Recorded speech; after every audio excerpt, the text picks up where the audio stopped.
Hello, hello, hello, everyone.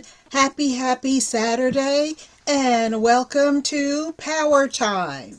This is Sharon Herbert, the Power RN, coming to you live from Power in Nursing Innovations. So, hope all are well as we are rolling through this fall and with still lingering mentions of the pandemic. Of course, news now about how we will be affected as the winter comes, but you know, nobody has a crystal ball. So we'll just need to take one day at a time, one step at a time as we go and grow. So, things to think about. I just want you to just keep it in your mind, at least. What is going on in your organization? How are the new grads faring? And I know that each organization, and each one of you has a different story, but let's keep that in our mind as this will come back to us probably pretty soon because we're coming to the winter holidays. So just keep it in your mind and keep it in your eyes, as a matter of fact. So I still think about things for nurses today. And still, in some kind of struggle. I wonder what the end will be. But of course, that's me just wondering. But about the future of nursing. So I talk about that quite often, but again, there still talks about the nursing shortage. And it is what it is. And we need to do more, the world needs to do more than just talk about it. So, what are some solutions? And that's my question. So I just wonder about that because we just get reports of shortages in towns and states and nationwide and worldwide and traveling nurses. And then there's a question about the pay for nurses and da da da da da. But the healthcare delivery system is still overwhelmed. And as we are in the third year of COVID, nurses are tired. Nurses are tired, and some that are closer than others to retirement age are just looking to just get out. Just get out. So we can't solve the problem by ourselves. The organizations have to be able to understand how we can work together. And yes, money is a system object and component of the whole system and the care and the outcomes. Yes, yes, and yes.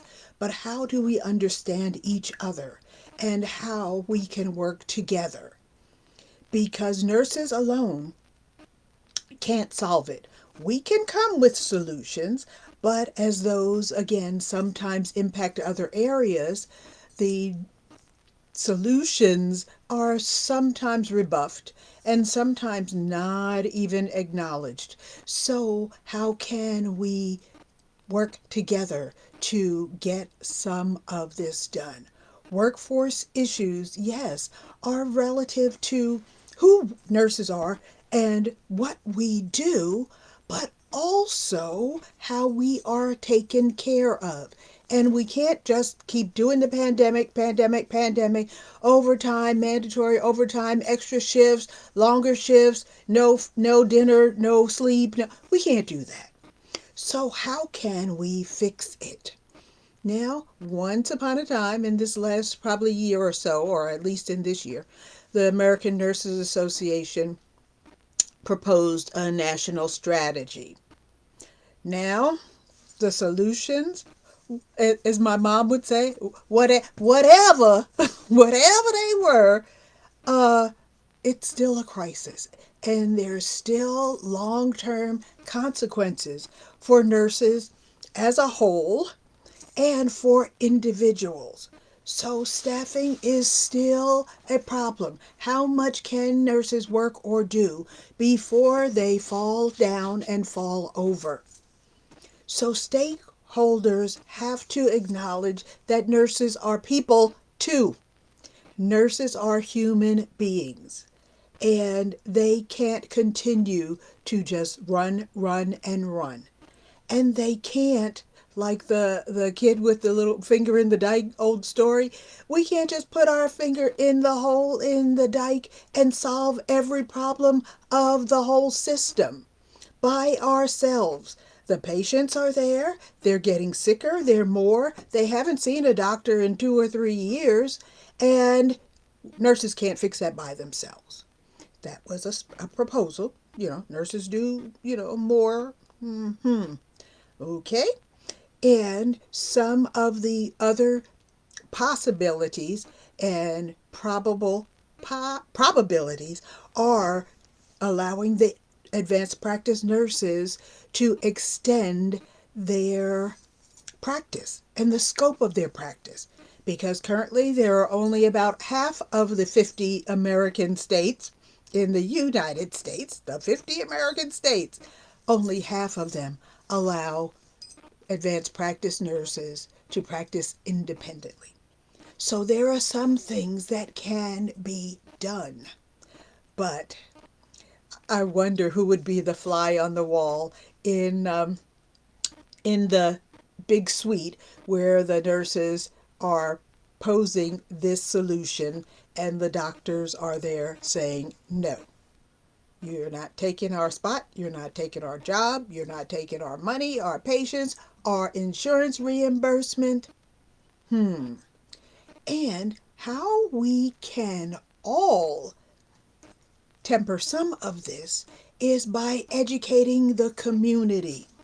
So now we're back to, well, no one needs to wear mask, gloves, or social distance or do anything. And winter's coming with the flu, with the RSV for the children, and there's some new variant or maybe more than one. And we need to address these things before they happen because they're going to happen to us. So, one thing that we can do, but it won't be easy, is to educate the public. And public health nurses, I'm sure, have been overburdened and probably understaffed for a long time. But how can we pick up individually and independently with guidelines from the CDC, WHO, and your own public health system to educate the community? Because we're way behind the eight ball, nurses are, with even educating them on a good day. We're not even talking about COVID. How about introducing yourself, who you are, and what you do, so that people understand and acknowledge your credibility and listen to what you have to say? Now, if you tell them who you are and what you do in the middle of the day, and you haven't spoken to them since 7 o'clock and it's 1 p.m., it's going to be a struggle. So, communication is important. And I'm not quite sure where that falls in the strata of the curriculum for nursing. Now we know we have to do all of the sciences and psychology, sociology, pharmacology, math, blah, blah, blah, blah. Yes, we do. That's in the curriculum. How do we help each other be better communicators with our patients and with our team? So, building relationships can be a help. Now, you're going to have to go back to whatever in sociology and psychology, that one line or one module you may have completed. But I believe that if we do better, we can be better. And helping each other is still a promise for nurses. We really know that when we help each other, things go better. So these are things as well to share with the new grads. Don't let them falter by themselves. So, what things can we do to create a stronger workforce? You're not going to be strong if you don't eat, sleep, go to the potty, have a day off. You're not going to be stronger. So let's be more resilient, but put our own pieces of the puzzle together to create our day. We have to work with the patients, talk to them, tell them who you are, what you're going to do for the day. And they can help you if they understand who you are and what you do. And that can help your next colleague and the next colleague and the next shift and the next week and the next month. The patient was, oh, yeah, well, the nurse, she told me that she, will check with the pharmacy about the medication that I receive. And for the discharge, that I won't get those childproof childproof containers. So small things, small things, small things. But let's keep them in mind. And again, we need to propose our own solutions because we know what the problems are.